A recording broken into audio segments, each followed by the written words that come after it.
Kanji is a central part of the Japanese language system. And even though many don't like its existence, it is not going anywhere. So, if you're interested, stay here and find out why that actually isn't a bad thing. Kanji explained. Let's start with a little bit of kanji history, but the emphasis is on a little bit. If you want more details, then just type it into YouTube. I'm sure you will find lots of great videos. I'm just going to cover the most relevant things. Kanji actually has its origin in China. And at some point, the Chinese came over to Japan. And while the Japanese obviously had a language, they actually didn't have a writing system yet. At least not a proper one.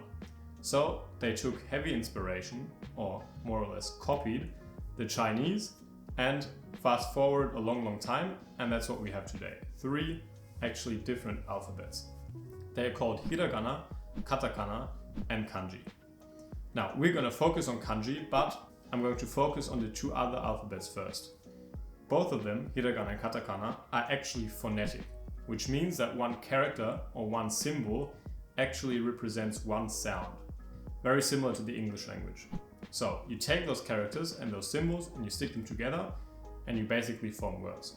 Now, kanji does have a phonetic component, but seeing it in text will actually not point to one clear reading or sound. Instead, kanji are actually logographs, which is just a fancy word for one kanji doesn't represent one sound, like hiragana, katakana, but one kanji actually represents a word or a certain meaning.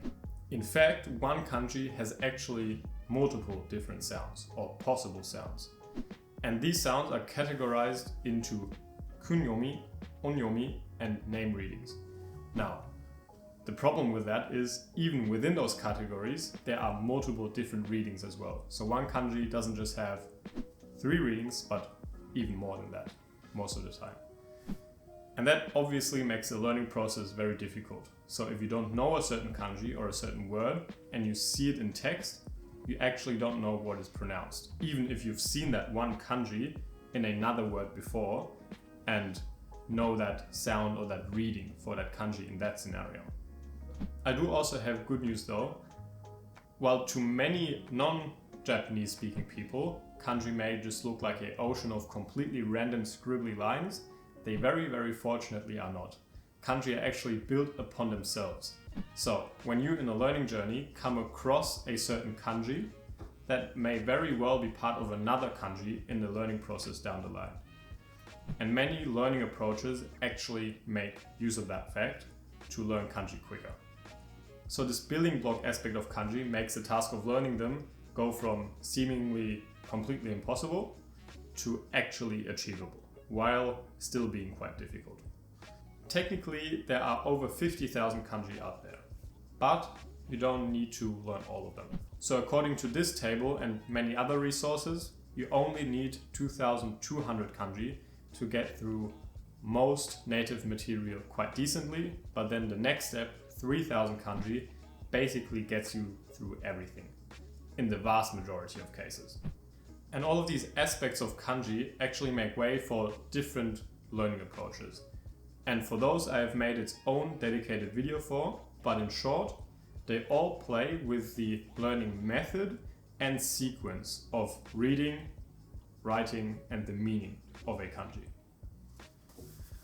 And now, after all this, it's easy to believe that kanji is actually more of a nuisance than beneficial to the Japanese language, but that unfortunately or fortunately is not the case, because firstly, kanji gives structure to the Japanese writing system. Because the Japanese actually don't use any spaces in most cases. That rhymed, unintentionally. So you can imagine Japanese being like English without having any spaces, just scrunched together. And that sounds very chaotic, and it is, but in Japanese you do have kanji.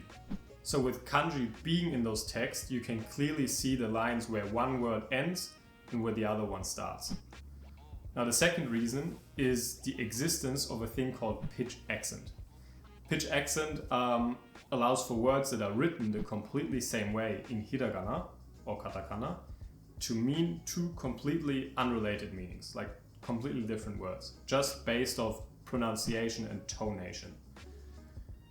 Now, if you wouldn't have kanji, these two words would in text be completely unrecognizable from each other, which wouldn't be ideal. So, very important as well. Another interesting part of kanji is stroke order. And that literally does mean that there is an official stroke order for each kanji and when to write each line.